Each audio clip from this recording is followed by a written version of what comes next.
Sugatan ng isang lalaki sa Ilocos Norte nang mahulog mula sa ikalawang palapag ng bahay habang may kausap sa cellphone. Sa Zamboanga del Sur naman, isang patay sa inumang nauwi sa saksakan. Darito unang balita sa probinsya. Sa trahedya humantong ang masaya sanang inuman ng apat na magkakaibigan sa Labangan, Zamboanga del Sur nang biglang manaksak ang isa sa kanila. Isa sa kanila ang nasawi habang sugatan naman ang dalawang iba pa. Base sa investigasyon, umalis ang suspect na kinilalang si Renato Laloma sa kalagitnaan ng inuman nila. Maya-maya bumalik siya na may dalang patalim at dito na niya pinagsasaksak ang tatlong biktima. Agad tumakas ang suspect. Inaalam pa ng mga pulis ang motibo sa krimen. May nakuha rin baril sa crime scene pero hindi pa tukoy ng mga pulis kung kanino ito.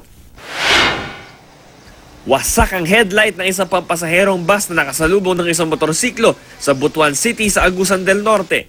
Nasawi sa aksidente ang dalawang sakay ng motorsiklo na parehong mga pulis. Ayon sa driver ng bus, may overtake na isang delivery van ng mga biktima kaya sila napunta sa kabilang lane at aksidenteng nabangga ng bus.